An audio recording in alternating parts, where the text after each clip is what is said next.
কারণ দেশের স্বার্থপর তারা এই সংকীর্ণ কিছু টাকা উপার্জন এটা বড় না। দেশের নিরাপত্তা আভ্যন্তরীণ নিরাপত্তা ইম্পর্টেন্ট। এক দেশ থেকে আরেক দেশে বিদেশি যদি যায় ধরা পড়ে, বাংলাদেশে কিছুদিন আগে ত্রিপুরা রাজ্যের অনেক লোক বাংলাদেশে অ্যারেস্টেড হয়েছে।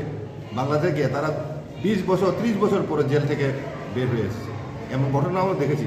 বাংলাদেশে গেলে আমাদের ইন্ডিয়াতে কি হয় আমরা চোখের সামনে দেখি, অথচ বাংলাদেশ থেকে ইন্ডিয়াতে ইভেন এই যে পাকিস্তান ইন্ডিয়ার মধ্যে যে সশস্ত্র মানে তার সংঘর্ষ হয়েছে এই পিরিয়ডেও বাংলাদেশের প্রচুর লোক ঢুকছে। কেন এরকম হবে? বর্ণালয় তখন সিকিউরিটি টাইট থাকার কথা। কাজে এই বিষয়ে অতি সত্বর রাজ্য সরকার পদক্ষেপ নেই, এটাই আমরা দাবি জানাচ্ছি আজকে প্রেস কনফারেন্সের মাধ্যমে। আপনাদের পরিচয়টা দেবেন? আমি অ্যাডভাইজার জয়েন্ট অ্যাকশন কমিটি। নামটা? দিলীপ কুমার দেব। আর কে কে আছেন? কনভেনার বিজয় দেব বর্মা, উনি হলেন adviser Birendra Tripura, Sudhananda Deb Barma, convener Takarjala, John Deb Barma, vice president TSF. Thank you. আমি Birendra Tripura, adviser joint action committee. আপনি বিস্তারিত আলোচনা তো আমরা করেছি, কিন্তু একটা বিষয় পরিষ্কার যে ইন্ডিয়া গভর্নমেন্ট যেভাবে ইলিগেল মাইগ্রেন্ট আসছে তার উপর ভিত্তি করে মাননীয় হোম মিনিস্টার অমিত শাহজি যে নোটিফিকেশন বা নির্দেশিকা জারি করেছে সেটা সারা ভারতবর্ষে প্রযোজ্য। সব জায়গাতে এটা হচ্ছে। গুজরাট, মহারাষ্ট্র, মধ্যপ্রদেশ, দিল্লি, আসাম, ঝাড়খণ্ড সব জায়গাতে হচ্ছে। এবং যেসব সরকার দিল্লিতে বিজেপি গভর্নমেন্ট এবং যেসব জায়গাতে বেশি ত্বরান্বিতভাবে যেটা করা হচ্ছে সেটা বিজেপি গভর্নমেন্ট। গুজরাটও বিজেপি, মহারাষ্ট্র বিজেপি, হোয়ারেস আসামও বিজেপি, তারা সবাই, ঝাড়খণ্ডেও বিজেপি গভর্নমেন্ট, দিল্লিতেও বিজেপি, তারা সবাই এক বাক্যে এই নির্দেশিকা পালন করছে। হোয়ারেস ত্রিপুরা গভর্নমেন্ট এই নির্দেশিকা পালন করতে অপারগ। আমরা চাই মাননীয় মুখ্যমন্ত্রী মানিক শাহ এই ব্যাপারে সদুত্তর পদক্ষেপ গ্রহণ করুন। এইটা আর এছাড়াও ত্রিপুরার বাসীগণ, কি বাঙালি, কি পাহাড়ি, কি চাকমা, কি মগ, সবার কাছে আমার অনুরোধ, আমরা ত্রিপুরা রাজ্যের আদি বাসিন্দা, বাঙালিও আছে, চাকমাও আছে, মগও আছে, ত্রিপুরাও আছে। এই অবস্থায় আমরা আমাদের চাকরি, আমাদের জমি জমা হরণ হয়ে যাচ্ছে। কারা নিচ্ছে? ইলিগেল মাইগ্রেন্ট ভাবে আসে, ডাবল সিটিজেন করে বাংলাদেশে বসে এখানে জায়গা জমি ক্রয় করছে। তারা আমরা জায়গা জমি ক্রয় করছে, চাকরি চলে যাচ্ছে তাদের হাতে, ভোটাধিকার চলে যাচ্ছে। এবং আপনারা অনেকেই জানেন যে ত্রিপুরার অ্যাসেম্বলির মধ্যে আগেও এখনও প্রচুর বাংলাদেশি এমএলএ, এমডিসি, মন্ত্রী রয়েছে। এটা কি? এই অবস্থায় আপামর ত্রিপুরাবাসীর কাছে আমাদের অস্তিত্ব রক্ষার জন্য বাঙালি সমাজ যারা আগে থেকে আছে, আগরতলাতে কামানচুমনিতে আমি যখন কলেজে পড়তাম 1976-77-এ ব্যানার্জি অ্যান্ড কোং করে একটা দোকান ছিল, সে সবসময় বাংলাদেশির বিরুদ্ধে কথা বলতেন। কিন্তু আজকে সব উধাও হয়ে গেছে।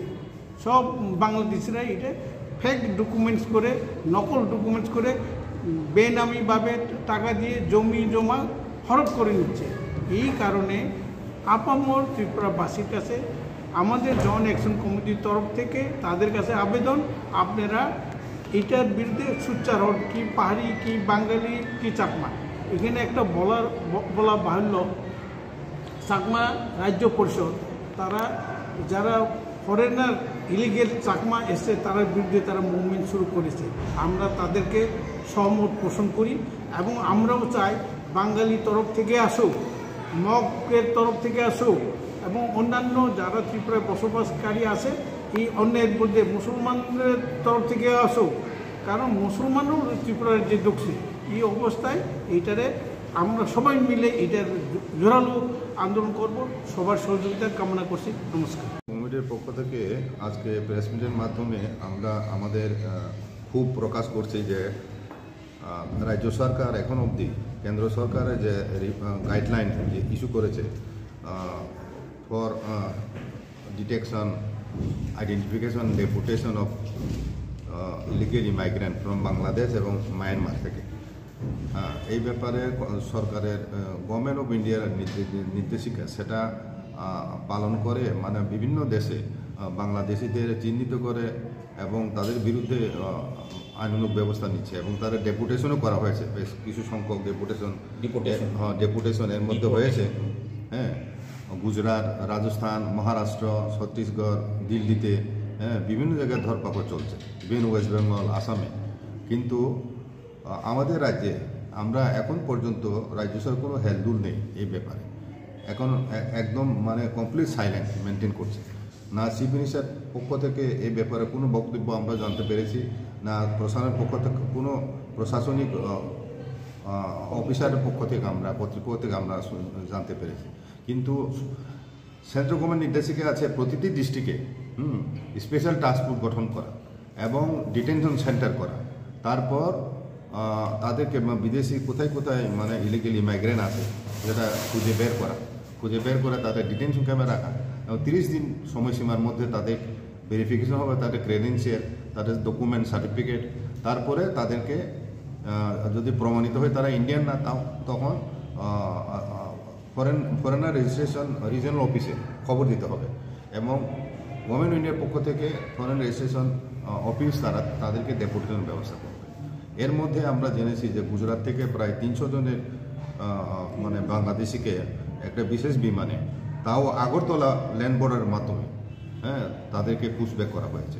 তারপর গাজিয়াবাদ থেকেও একটা বিশেষ বিমানে এয়ারফোর্সে 125 জন না কতজন বাংলাদেশিকে এই আগরতলা এয়ারপোর্টে ল্যান্ড করে তাদেরকে পুশব্যাক করা হয় বর্ডার ল্যান্ড দিয়ে। এত কিছু হচ্ছে, তা সত্ত্বেও কিন্তু ত্রিপুরা রাজ্যের ক্ষেত্রে এখনও আজকের পত্রিকায় প্রতিবাদে কলমে দেখেছি যে এই যে আমাদের সেন্ট্রাল জেল যেটা আছে, হ্যাঁ, সুদর্ণাঘাট, সেখানে এখন জায়গার সংকুলন হচ্ছে না, কারণ প্রচুর সংখ্যক যারা ওই রেল স্টেশন বিভিন্ন জায়গা থেকে যারা অ্যারেস্টেড হয়েছে, হ্যাঁ, তাদেরকে সেখানে রাখা হচ্ছে। কিন্তু তাদেরকে রাখার জন্য তো ডিটেনশন ক্যাম্প খোলার কথা বলেছে কেন্দ্র সরকার, তাহলে রাজ্য সরকার কেন এখন অবধি ডিটেনশন ক্যাম্প খুলছেন? ডিটেনশন ক্যাম্প, হ্যাঁ, এটা আমাদের প্রশ্ন। আর এই বিষয়ে আমরা কিছুদিনের মধ্যে আমরা মেমোরেন্ডাম সাবমিট করব চিফ মিনিস্টারের কাছে, গভর্নরের কাছে এবং chief secretary, director general police এবং গভর্নমেন্ট অফ ইন্ডিয়ার কাছ থেকে আমরা মিনিস্ট্রি এবং প্রাইম মিনিস্টারের কাছে আমরা মেমোরেন্ডাম সাবমিট করব এবং আমরা এই প্রেস মিটের মাধ্যমে রাজ্য সরকারের কাছে আবেদন রাখছি, মানে অতি সত্ত্বর যেন এই যে বিদেশি চিহ্নিতকরণ যে প্রক্রিয়া সেটা যেন শুরু করে এবং যে সমস্ত দালাল চক্র, এই পাসপোর্ট থেকে আরম্ভ করে আধার কার্ড, পিআরটিসি, ইভেন মানে রেশন কার্ড, প্যান কার্ড, এগুলো যে তারা টাকার বিনিময়ে তারা কী করে তারা এগুলো অ্যাকোয়ার করছে, হ্যাঁ, এই দালাল চক্র কোথায় কোথায় আছে, কারা, তাদের চিহ্নিত করা হোক আগে এবং তাদের বিরুদ্ধে কঠোর শাস্তি নেওয়া হোক, শাস্তিমূলক ব্যবস্থা নেওয়া হোক। এই ব্যাপারেও আমরা আজ অবধি, হ্যাঁ, এটাকে গভর্নমেন্ট নজরে নেই। গভর্নমেন্ট এত এজেন্সি আছে, সেন্ট্রাল এজেন্সি, স্টেট গভর্নমেন্ট অনেক এজেন্সি আছে, তাদের কাছে তথ্য নেই, তাহলে কেন তাদের বিরুদ্ধে অ্যাকশন নেওয়া হচ্ছে না? প্রথম কাজই তো এটা হওয়া উচিত, দালাল চক্রদের ধরা, তাহলে তো অনেকাংশে এটা কমে যাবে। কাজে এই ব্যাপারে যদি আন্তরিক উদ্যোগ যদি রাজ্য সরকার না নেয়, ভবিষ্যতে এটা শুধু আমরা ত্রিপুরারা কেন এটা প্রতিবাদ করব, বাঙালিদেরও করা উচিত, সব অংশের ভারতীয়দেরও করা উচিত। ত্রিপুরা রাজ্যে কতটুকু ভূমি আছে, হ্যাঁ, এটা 60% hilly area, forest area, plain area কতটুকু আছে, জমির উপর প্রচণ্ড চাপ, জনসংখ্যা বৃদ্ধি হয়ে গেছে, এখানে আনএমপ্লয়মেন্ট লক্ষ লক্ষ মানে আনএমপ্লয়মেন্ট, এখানে একিউট আনএমপ্লয়মেন্ট প্রবলেম, যে কারণে অনেক শিক্ষিত যুবরা এখানে কাজ পাচ্ছে না, তারা অন্য রাজ্যে, ভিন্ন রাজ্যে তারা চলে যাচ্ছে।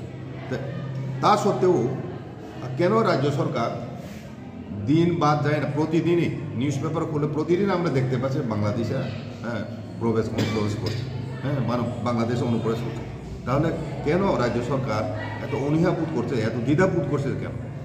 এটাই আমাদের কাছে প্রশ্ন, এখন জনসাধারণের কাছে প্রশ্ন, শুধু আমাদের প্রশ্ন না, সমস্ত জনসাধারণের প্রশ্ন এটাই। কারণ আমরা চাইছি, গভর্নমেন্টের কাছে আমরা দাবি করছি যে অতি সত্বর এই বিষয়ে শক্ত পদক্ষেপ যেন রাজ্য সরকার নেয় এবং দৃষ্টান্তমূলক শাস্তি যাতে নেওয়া হয় যারা দালাল চক্র আছে তাদের এগেনস্টে, এবং তারা আজকে পত্রিকা উঠেছে, এটা একটা যেমন সোর্স অফ ইনকাম, এটা একটা শিল্প কারখানার মতো, যে এই বিদেশি অনুপ্রবেশের মাধ্যমে কিছু সংখ্যক প্রচুর টাকা উপার্জন করছে।